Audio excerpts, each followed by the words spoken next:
பேட்ட படத்தை பற்றின ஒரு அட்டகாசமான அப்டேட் ஒன்று வெளியாயிருக்கு. ரசிகர்கள் பெரிதும் எதிர்பார்த்துட்டு இருந்த இந்த அப்டேட்டை இந்த வீடியோவில் பார்க்கலாம். பேட்ட படம் வெளியாகி பட்டி தொட்டி எல்லாம் பட்டையை கிளப்பிட்டு வருது அப்படின்பது எல்லாருக்குமே தெரிஞ்ச விஷயம்தான். பேட்ட படத்தை பார்த்தவங்க மீண்டும் மீண்டும் வந்து படத்தை பார்க்குறாங்க. அந்த அளவிற்கு பேட்ட படத்திற்கு ரிப்பீட் ஆடியன்ஸோட எண்ணிக்கை அதிகமாகவே இருக்கு. என்னதான் பேட்ட படம் ஹவுஸ்ஃபுல் காட்சியாக ஓடினாலும் பேட்ட படம் பொங்கலுக்கு வெளியான படங்களில் தமிழ்நாட்டில் மட்டும் பிசி இந்த சென்டரில் 2வது இடத்துல இருக்குன்னு, தமிழ்நாட்டோட மொத்த வசூலை வச்சு பார்க்கும்போது பேட்ட படம் 2வது இடத்துல இருக்குன்னு பெய்டு ட்ராக்கர்ஸ்கள் வந்து வடை சுட்டாங்க. இந்த மாதிரி பெய்டு ட்ராக்கர்ஸுங்க உண்மைக்கு மாறாக சொல்கிறத சன் பிக்சர்ஸ் வந்து மறுத்து ஒரு ட்வீட்டும் ஒன்று போட்டிருந்தாங்க. அதில் 600 தேட்டருக்கு மேலாக ஓடும் பேட்ட திரைப்படத்தோட வசூல் விவரம் எங்களுக்கே தெரியாத போது உங்களுக்கு எப்படி தெரிய வருது அப்படின்ற மாதிரி ஒரு ட்வீட்டை அதிகாரப்பூர்வமாக வந்து போட்டிருந்தாங்க.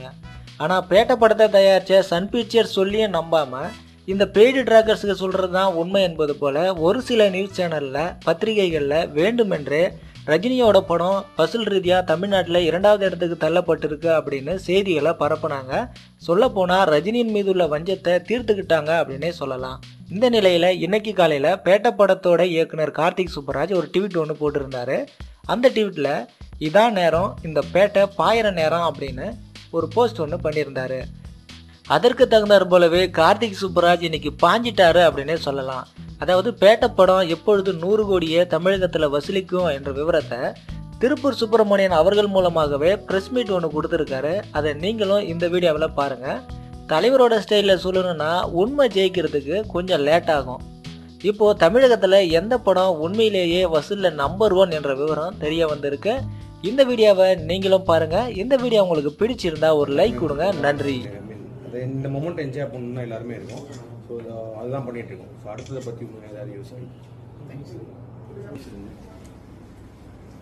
இந்த படத்தை பொறுத்தளவில் வர்ற ஞாயிற்றுக்கிழமையோட, அதாவது 11 நாளில் தமிழ்நாட்டில் மட்டும் 100 கோடி ரூபாய் கிராஸ் பண்ணோம். ஏன்னா இது வந்து இப்போ ஆக்சுவல் ரிப்போர்ட்டு நாங்கள் சொல்றது, மற்ற பத்திரிக்கை மற்ற எல்லாம் இல்லாமல் நாங்கள் வந்து சினிமா டிஸ்ட்ரிபியூஷன் சர்வீஸில் ஃபர்ஸ்ட் டைமாக 11 நாளில் தமிழ்நாட்டில் மட்டும் 100 கோடி இந்த படம் கிராஸ் பண்ணுது. அது ஒரு மிகப்பெரிய வெற்றி படமாக அமைஞ்சிருக்குங்கிறது இந்த பொங்கல் பட்டியலில் தியேட்டர் ஓனர்ஸ் காட்டும், டிஸ்ட்ரிபியூட்டர்ஸ் காட்டும், ப்ரொடியூசர்ஸ் காட்டும், எல்லாருமே வந்து இந்த படத்தை பொறுத்தவரை we are very happy. Thank you.